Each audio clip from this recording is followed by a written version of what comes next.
मानस तीर्थ में भली भांति स्नान करने से मनुष्य परम गति को प्राप्त होता है। सत्य तीर्थ, समा तीर्थ, इंद्रिय निग्रह तीर्थ, सर्वभूत दया तीर्थ, आर्जव सरलता तीर्थ, दान तीर्थ, दम मनोनिग्रह तीर्थ, संतोष तीर्थ, ब्रह्मचर्य तीर्थ, नियम तीर्थ, मंत्र जप तीर्थ, प्रिय भाषण तीर्थ, ज्ञान तीर्थ, धैर्य तीर्थ, अहिंसा तीर्थ, आत्म तीर्थ, ज्ञान तीर्थ और शिव स्मरण तीर्थ, ये सभी मानस तीर्थ हैं। मन की शुद्धि सब तीर्थों से उत्तम तीर्थ है। शरीर से जल में डुबकी लगा लेना ही स्नान नहीं कहलाता। जिसने मन और इंद्रियों के संयम से स्नान किया है, वास्तव में उसी का स्नान सफल है, क्योंकि वह पवित्र एवं स्नेह युक्त चित्त वाला माना गया है। जो लोभी, चुगलखोर, कुर, दम्भी और विषय लोलुप है, वह संपूर्ण तीर्थों में स्नान करके भी पापी और मलिन ही बना रहता है। केवल शरीर की मैल छुड़ाने से मनुष्य निर्मल नहीं होता, मन की मैल धुलने पर ही वह अत्यंत निर्मल होता है। जलचर जीव जल में ही जन्म लेते और उसी में मर जाते हैं, किंतु इससे वे स्वर्ग में नहीं जाते। ओम नमो नारायण। इस प्रकार इस मंत्र को अष्टाक्षर जानना चाहिए। यह सब मनोरथों की सिद्धि और सब दुखों को नाश करने वाला है। इसे सर्वम सर्वमत मंत्र स्वरूप और शुभ कारक माना गया है। इस मंत्र से ऋषि और देवता लक्ष्मीपति भगवान नारायण ही है। छंद देवी गायत्री है। प्रणव को इसका बीज कहा गया है। भगवान से कभी विलग न होने वाली भगवती लक्ष्मी को ही विद्वान पुरुष इस मंत्र की शक्ति कहते हैं। इस मंत्र का पहला पद ओम, दूसरा पद नमः और तीसरा पद नारायणाय है। इस प्रकार यह 3 पदों का मंत्र बतलाया गया है। प्रणव में 3 अक्षर हैं, एकार, ओंकार तथा मकार। प्रणव को तीनों वेदों का स्वरूप बतलाया गया है। ये ब्रह्म का निवास स्थान है। आकार से भगवान विष्णु का और उकार से भगवती लक्ष्मी का प्रतिपादन होता है। मकार से उन दोनों के दासभूत जीवात्मा का कथन है, जो 25वां तत्व है। किसी किसी के मत में ओंकार अवधारणवाची है। इस पक्ष में भी श्री तत्व का प्रतिपादन ओंकार के ही द्वारा किया जाता है। जैसे सूर्य की प्रभा सूर्य से कभी अलग नहीं होती, उसी प्रकार भगवती लक्ष्मी श्री विष्णु से नित्य संयुक्त रहती है। आकार से जिनका बोध कराया जाता है, वे लक्ष्मीपति भगवान विष्णु कारण के भी कारण है। संपूर्ण जीवात्माओं के प्रधान अंगे हैं, जगत के बीज है और परम पुरुष हैं। वे ही जगत के कर्ता, पालक, ईश्वर और लोक के बंधु बांधव है तथा उनकी मनोरमा पत्नी लक्ष्मी संपूर्ण जगत की माता, अधीश्वरी और आधार शक्ति है। वे नित्य और श्री विष्णु से कभी विलग नहीं होती। ओंकार से उन्हीं के तत्व का बोध कराया जाता है। मकार से इन दोनों के दास जीवात्मा का कथन है, जिसे विद्वान पुरुष क्षेत्रज्ञ कहते हैं। यह ज्ञान का आश्रय और ज्ञान रूपी गुणों से युक्त है। इसे चित्त और प्रकृति से परे माना गया है। ये अजन्मा, निर्विकार, एक रूप स्वरूप का भागी, अणु, नित्य, अव्यापक, चितानंद स्वरूप, अहम पद का अर्थ अविनाशी, क्षेत्र का अधिष्ठाता, भिन्न भिन्न रूप धारण करने वाला, सनातन, जलाने, काटने, गलाने और सुखाने में न आने वाला तथा अविनाशी है। ऐसी गुणों से युक्त जो जीवात्मा है, वह सदा परमात्मा का अंगभूत है। वह केवल श्री हरि का ही दास है और किसी का नहीं। इस प्रकार मध्यम अक्षर ओंकार के द्वारा जीव के दास भाव का ही अवधारण किया जाता है।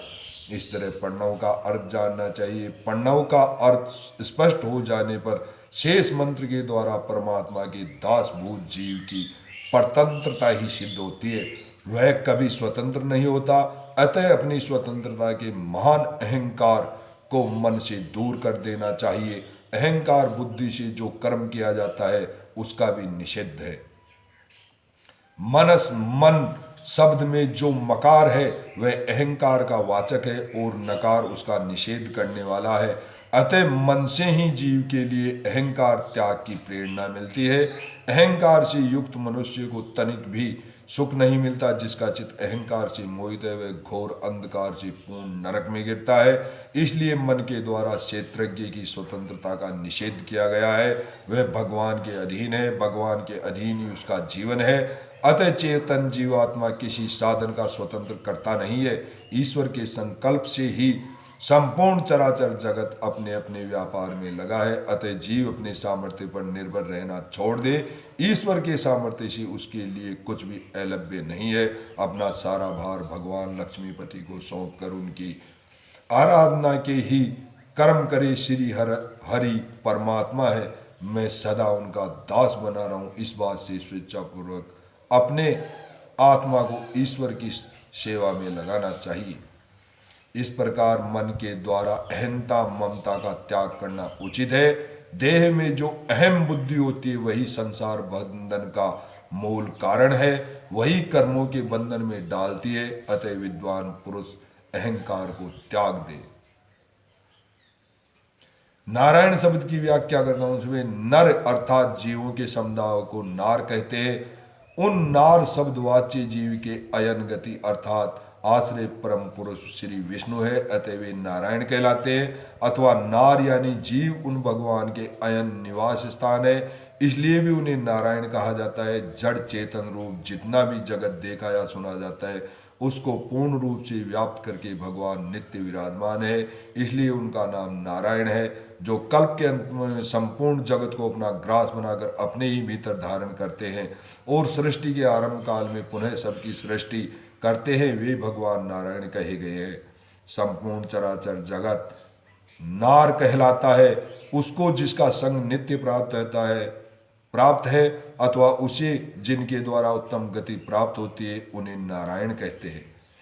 जल से फेन की भांति जिनसे संपूर्ण लोग उत्पन्न होते और पुनः जिनमें लीन हो जाते हैं उन भगवान को नारायण कहा गया है। जो अविनाशी पद नित्य स्वरूप तथा नित्य प्राप्त भोगों से संपन्न है, साथ ही जो संपूर्ण जगत का शासन करने वाले उन भगवान का नाम नारायण है। दिव्य एक सनातन और अपनी महिमा से कभी च्युत न होने वाले श्री हरि ही नारायण कहलाते हैं।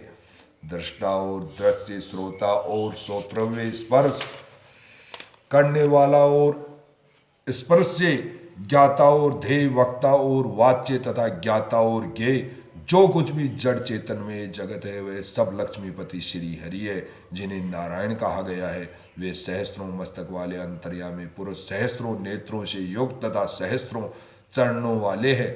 भूत और वर्तमान सब कुछ नारायण श्री हरि है।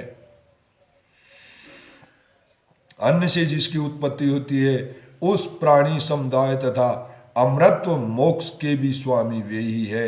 वे ही विराट पुरुष है, वे ही अंतर्यामी पुरुष ही श्री विष्णु, वासुदेव, अच्युत, हरि, हिरण्मय, भगवान, अमृत, शाश्वत तथा शिव आदि नामों से पुकारे जाते हैं। वे ही संपूर्ण जगत के पालक और सब लोगों पर शासन करने वाले ईश्वर हैं। वे हिरण्मय अंड को उत्पन्न करने के कारण हिरण्य गर्भ और सबको जन्म देने के कारण सविता है।